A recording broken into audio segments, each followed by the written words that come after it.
Today we're going to talk about contamination of food, and we're going to talk about how workers can do that. So one of the ways is working while you're sick. You definitely do not want to, if you're sick, work, because it's very easy for you to have microorganisms on your person and put those into food. You also do not want to have open wounds. You have a good cut on your hand. You want to make sure that you put a Band-Aid on that cut. You want to make sure that you put either a finger cot, which is um, like a little rubber thing that slides over your finger, or better yet, a glove to protect the food from any kind of blood or liquid that comes out of you. Um, and you also want to make sure you don't come in contact with somebody who's ill. A good example of this is someone who comes into work, they're not feeling well. They come into work just to pick up their paycheck. And then instead of just picking up their paycheck and leaving, they walk through the kitchen and say hello to everybody, shake hands with everybody, pat them on the back. Now those people who are ill are in contact with people who are working. You can have easily cross contact. You can easily, your microorganisms can get on the food.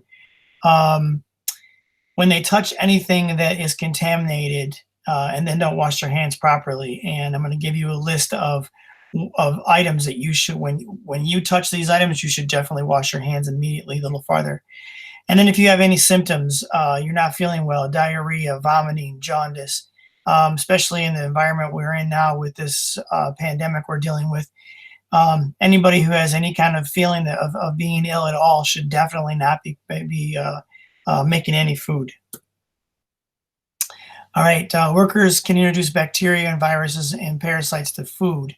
And they can do that by scratching their scalp, touching their hair, wiping their nose, coughing or sneezing into their hands, touching pimples or infected wounds. You got to, again, like I said, you got to cut, wearing a dirty uniform, spitting in the operation.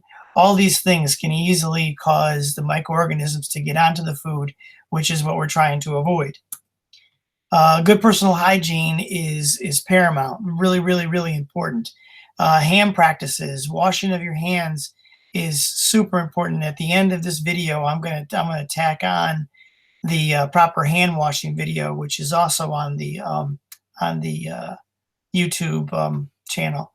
But hand washing is huge. You have to make sure that you do it, and you have to make sure you do it at the proper times. Using gloves. Using gloves is fantastic as long as you're using them the proper way. The glove is only as good as the person who's using it. I was working at a huge place. I was the corporate chef. It was a big office building. It was a high tech. It was a tech company, and I was their corporate chef. We had a huge cafeteria, and we did a ton of private parties. And it was probably one of the best laid out kitchens I ever worked in, as far as all the amenities were there and everything was laid out the right way. The food flowed through the operation really well. The only issue that I had was there was no locker room and there was no bathroom inside the kitchen. So my staff had to leave the kitchen and go down this long corridor where there were offices on both sides. And so I made it a rule that after you went, of course, I want you to wash your hands, but I want you to walk back to the kitchen drying your hands. So every office you walk by, any employee of the company that walked down the hallway would see you in your chef uniform and say, "Oh, there's the guy from the kitchen. Look, he's drying his hands. Obviously, he washed his hands." Set the proper message to the people in the building. So what happened one day was the guy who was my contact from the company, he came into my office, sat down, closed the door, and said, "We have a problem." And I said, "What's that?" And he said, "Well, one of your workers just walked back from the bathroom drying his hands." And I said, "Okay, so what's the problem?" So the problem was he never took off his gloves. The gloves are only as good as the person who's using them. Just because you see someone with gloves on does not mean they're invincible. A company that does it really well is Subway. The person will take your cash, they'll turn around, they'll wash their hands, they'll put gloves on, they'll go take care of the next person. You see them wash their hands, you see them put the gloves on, right? If that person then touches their nose or their hair or their uniform, they should then go wash their hands and put new gloves on, right? This is a great way, when you're wearing gloves, it's a great way to reduce the bare hand contact with RTE foods. Now, please understand that gloves are great and they can reduce the contact. But But if you wash your hands properly, you shouldn't have anything to worry about.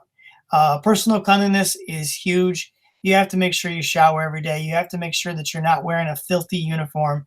One of my big pet peeves is someone will come in and wear a chef coat, and then they'll take the chef coat off, hang it in their locker, go home, and then come in the next day and then put that that same chef coat on. That is totally disgusting. Should not do that. Get a new clean chef coat for every time that you're working. I also recommend you have another one in your locker, a clean one, in the event the one that you have gets soiled really bad and you have to change it out. And then clothing and jewelry. You should be wearing a chef uniform. You should be wearing the proper attire. You should always have a hat on your head. And jewelry, we're going to get into that in a second, but basically no jewelry is acceptable except one wedding band if you're married. All right. Clothing, like I just got through saying, make sure it's cleaned every day. If you can, do not wear your chef uniform to the facility. If you can bring street clothes, wear your street clothes to the facility, change when you get there and carry in your clothes. That's even better because especially I'm talking to high school students. You're riding on the bus on your way to school. Who knows what kind of microorganisms are on that bus? Who knows what sneezed? Who knows who sneezed on those seats? And then you sat in it, you rubbed your elbow on it, and now it's on your clothes. Proper use of aprons. I'm a big fan of aprons for more than one reason. The main reason is for side towels. Towels should not be on the table at all. If the towel is not being used, it should be in a sanitizing solution or on my side. The side towel is there for me to pick up hot things. That's it. It's not meant for me to wipe anything down. It's just for me to take hot things out of the oven and transport hot pans. That's it. If I want to wipe something down, I should go to the sanitizing bucket. I should wring out the sanitizing towel and wipe down with the sanitizing towel. But the proper use of aprons it also comes in when you are going to go to the bathroom. You must remove your apron before you go into the restroom. And then when you're done, wash your hands and then put your apron back on. Hair restraints, I just got through talking about that. You have to have a hat. Can't have a hat. Wear a hairnet at all times. Even though you think that it's not going to fall out, it will. And then jewelry. No jewelry except for a wedding band. I really don't even like little studs. Those are even worse than the big hoops as far as I'm concerned. If you lose a big hoop, it sticks out in the food. Use a little stud or the back of your earring. It can easily get lost in the food, and then somebody could eat it or bite into it. Proper food handlers. Keep your fingernails short and clean. Do not have polish. Do not use false nails. The false nails come off. The polish will rub off. We're dealing with acid type things, lemons and vinegars and that kind of stuff. The polish will come off and get into somebody's food. And then bandage your cut. This is what I was talking about before. You can kind of see it here. This is a finger cut. It's like a little bit of a little rubber thing that goes over your finger. Back to the ring. You can see I'm a married man. I don't wear my wedding rings. People get to me all the time and they say, well, how do you get away with that? I know I'm married. I'm not going to forget. I like her a lot. She's okay. But bottom line is one day I'm driving to work, and as I'm driving, I can see my finger, my wedding band. There's 3 diamond studs in my wedding band, and there was stuff stuck in my wedding band. And I thought, well, my wife likes to clean them, so when I get home tonight, I'm going to give her my ring and have her clean it. On the way home that very same day, as I'm driving home, I could see that stuff was gone. So I'm not sure if that came off when I washed my hands or if that came off into somebody's food. Either way, that's kind of gross. So I stopped wearing. I don't wear any jewelry whatsoever, and I also do not wear a watch. If you insist on having a watch, button it on your chef coat, button it through your apron string, but do not put it on your arm. It harbors bacteria. None of those cloth friendship bracelets. I'm sorry. I know you love your friends. Put it on your ankle. Don't have it on your wrist. Proper use of gloves. I talked about this a little bit before.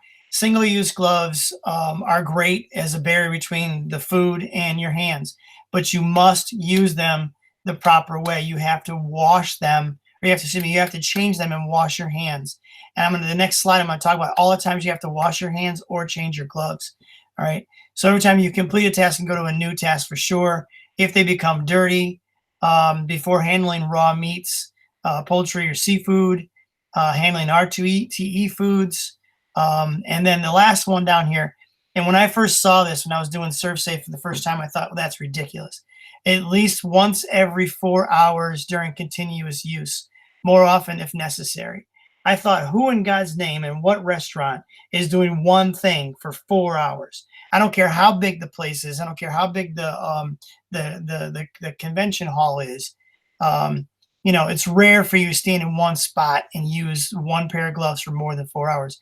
Then I started working at a place called Gulf Shrimp, where I started cutting fish, cutting salmon, and it's not uncommon for someone to fillet salmon in one spot for 4 hours plus. So that's where this came in. I would recommend you do it more often than every 4 hours, but a minimum of every 4 hours.